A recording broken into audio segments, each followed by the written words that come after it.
नमोस्तु गुरुदेव। मेरा विषय है हमें सामायिक में कैसा चिंतन करना चाहिए। सामायिक का स्वरूप जो सामायिक है, जिसका अर्थ होता है साम्य भाव, समता भाव। समय मतलब आत्मा होता है और उस आत्मा में जो रहता है वो सामायिक कहलाती है। कुछ पल के लिए, कुछ समय के लिए हम किसी भी व्यक्ति से, किसी भी वस्तु से न राग करें, न द्वेष करें, न मोह करें और साम्य भाव रखें, मध्यस्थ भाव रखें, उसको ही सामायिक कहते हैं। जैसे आपने संकल्प लेकर के बैठ गए, चारों दिशाओं में एक एक कायोत्सर्ग किया और उस दिशा में स्थित अरहन सिद्ध आचार्य उपाध्याय साधु जिन धर्म जिनागम जिनचे चित्यालय को नमस्कार किया और फिर संकल्प ले लिया कि 24 मिनट का, 48 मिनट का, या जितना भी टाइम का समय का आपने लिया, तो उस समय तक अब कुछ भी हो जाए, अब कुछ भी हो जाए, मुझे अपनी समता नहीं छोड़नी है। किसी से मैं राग नहीं करूँगा उतने समय तक, किसी से द्वेष नहीं, वस्त्रों से भी नहीं, वस्तु से भी नहीं, परिवार से नहीं, परिग्रह से नहीं, अपने शरीर से भी नहीं, अपने शरीर से भी नहीं, कोई किसी पर राग नहीं। मोबाइल को दूर रखो, स्विच ऑफ रखो। आप 3 लोक में कुछ भी हो जाए, अब आपको उठना नहीं है, आपको सोना नहीं है, सतर्क रहना है, सजग रहना है। उसमें आप जो है सामायिक पाठ पढ़ सकते हैं, उसमें आप प्रभु की वंदना कर सकते हैं, उसमें आप नमोकार मंत्रादि का जाप भी कर सकते हैं। मतलब आपको मौन रहना है, स्थिर रहना है। प्रभु की वंदना स्तुति में कोई दिक्कत नहीं है। स्वाध्याय नहीं करना उस काल में, उस काल में स्वाध्याय नहीं। आप तो ये समझिए कि हम भगवान के समोषण में बैठे हैं, दिव्य ध्वनि का रसास्वादन कर रहे हैं और आत्मचिंतन कर रहे हैं। मैं कौन हूँ, मैं क्या हूँ, मेरा स्वरूप क्या है, मेरी आत्मा क्या हो सकती है, क्या बन सकती है, जगत का स्वरूप क्या है, भेद ज्ञान करना, सौ पर भेद ज्ञान करना। कितने भी कष्ट उस समय आए, पीड़ा हो, तो भी उसमें हमें समता भाव रखना है। तो समता का नाम सामायिक है। श्रावक को 2 टाइम 3 टाइम करना चाहिए।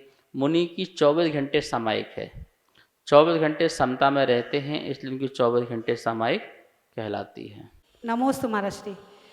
सौधर्म इंद्राणी एक भवतारी होती है, मोक्ष जाती है, तो फिर सौधर्म बड़ा हुआ या सौधर्म इंद्राणी जल्दी जाती है?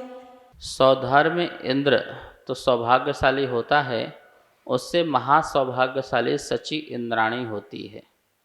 यद्यपि उसने पिछले भाव में बहुत पुण्य किया है, बहुत धर्मदान किया है और बहुत तपस्या की है, लेकिन मरण काल समय में अपने सम्यक्त से अंतर मुहूर्त के लिए चित होकर के वो स्त्री पर्याय को प्राप्त हुई सची इंद्राणी बनी और सची इंद्राणी बनते ही तुरंत ही सम्यक दर्शन को प्राप्त किया और वह सम्यक दृष्टि बनी।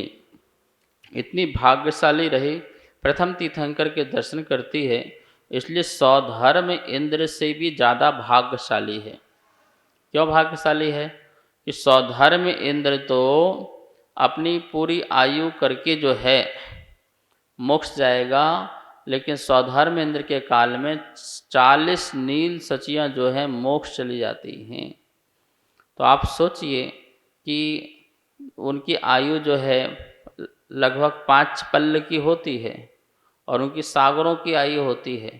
तो ऐसी 5 पल्ल की आयु को भोग करके सीधे आकर के मनुष्य बनते हैं और मनुष्य बनकर के, मुनि बनकर के मोक्ष चली जाती हैं। तो नियम से महाभाग्यशाली होती हैं। तो जो प्रथम तीर्थंकर के दर्शन करने से, क्योंकि सौधर्म तो बाद में करता है, तो उस बाल्यावस्था के दर्शन करने मात्र का इतना प्रभाव है कि उसके सारे भव समाप्त हो जाते हैं।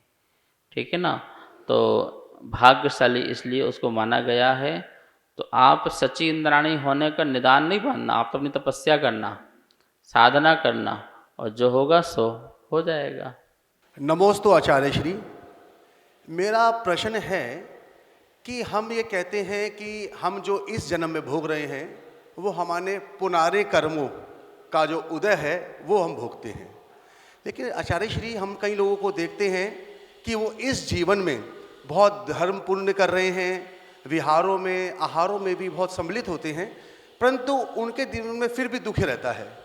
तो ऐसा क्यों है, ये मेरी शंका का समाधान कीजिए। धर्मात्मा दुखी क्यों हैं, ये प्रश्न आपने किया है कि पिछले कर्मों का जो फल है किसी के जीवन में कभी भी उदय में आ सकता है, चाहे धर्मात्मा हो और चाहे अधर्मात्मा हो।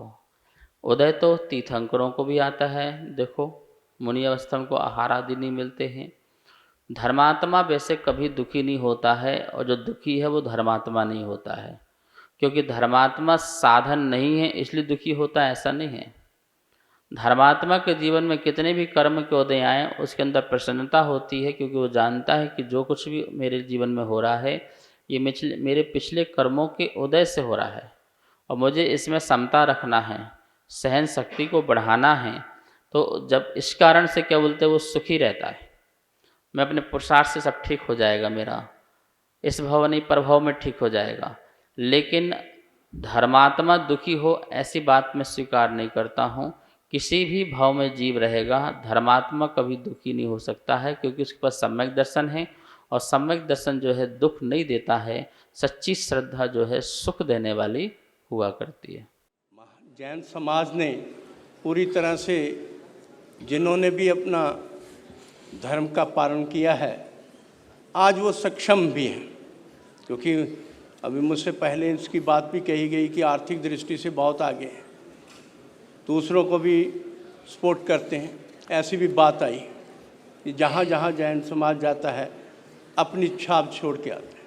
मगर इसमें सबसे बड़ी बात जो मैं देख रहा हूँ कि महावीर भगवान की जो उनके शिक्षाओं के जिसमें हम कहते हैं कि मैंने किसी भी जैन को एक माफिया के रूप में नहीं देखा है, बाहुबली के रूप में नहीं देखा।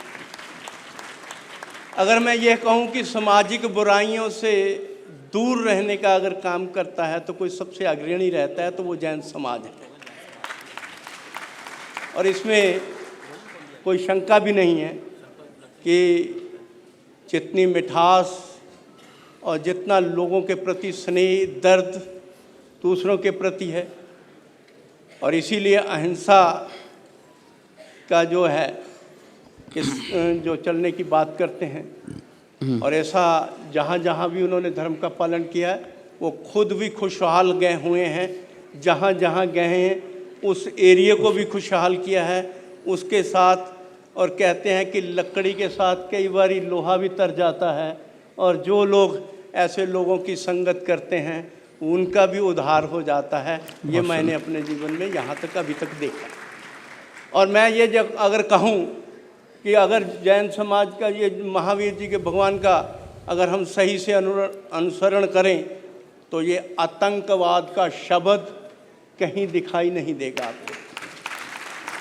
और आज सबसे बड़ी दुनिया में कोई चुनौती है तो वो आतंकवाद है, और उसका अगर कोई समाधान है तो वो भगवान महावीर जी के अनुसरण करें, और देश में नहीं दुनिया में शांति लाएंगे। और ये जो बड़े बड़े हम रोज़ कत्लो गैरत देखते हैं और सुनते हैं, अपहरण होते हैं, यह सुनते हैं, और विश्व में तो बहुत बड़े बड़े सुनते हैं, ऐसा सुनते हैं, और उनका सिर्फ तो सिर्फ अगर कोई समाधान है तो वो भगवान महावीर जी की वाणी का अनुसरण करने के ऊपर ही हम देश ही नहीं पूरी दुनिया में शांति ला सकते हैं, और हम जी भी सकते हैं और जीने की राह भी दिखा सकते हैं। इस कार्यक्रम के पुण्यार्जक थे